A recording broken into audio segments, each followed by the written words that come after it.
बच्चों simplifying maths और technical maths group में आपका स्वागत है।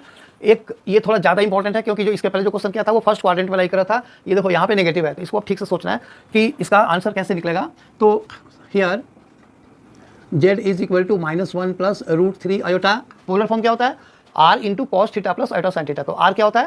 ये देखो, therefore r is equal to mod z, यानी कि √ऑफ -1 का स्क्वायर और प्लस √3 का स्क्वायर, यानी कि √4, यानी कि 2 यूनिट। ठीक है, कभी भी मॉड निकालते टाइम बीच में माइनस नहीं आता, चाहे ये नंबर नेगेटिव हो या पॉजिटिव हो। नेगेटिव का भी स्क्वायर प्लस होता है ना, इसलिए तो हमने r निकाल दिया। अब क्या सिखाया? r into cos theta plus iota sine theta, यानी कि अब हमें थीटा निकालना जरूरी है।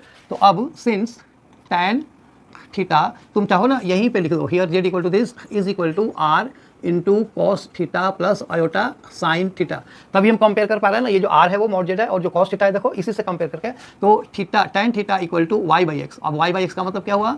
tan theta equal to y का मतलब होता है कोफिशिएंट ऑफ, ये देखो आयोटा, यानी कि √3, और x मतलब -1। अब देखो यहीं पे एक ट्रिक है, अब यहाँ पे ध्यान से देखना।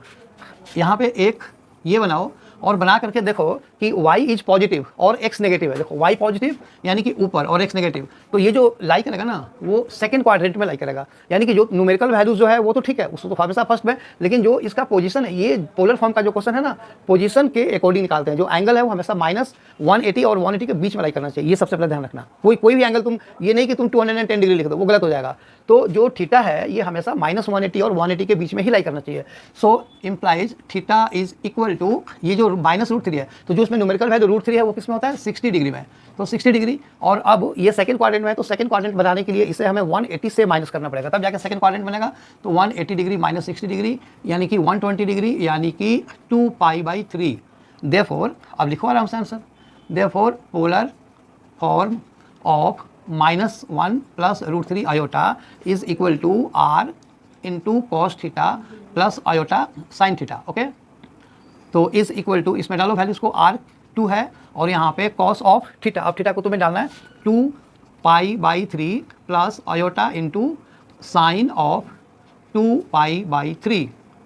ठीक है, देखो तो ये इसका आंसर हुआ। इसको फिर से मैं बोल रहा हूँ, इसको खोलना नहीं है, हमें ट्रिग्नोमेट्रिक फॉर्म में ला करके छोड़ देना है। अगर तुम इसको सिंप्लीफाई करोगे ना, आंसर वही -1 प्लस √3 आयोटा आ जाएगा। देखो कॉस ये कितना है? 120 डिग्री।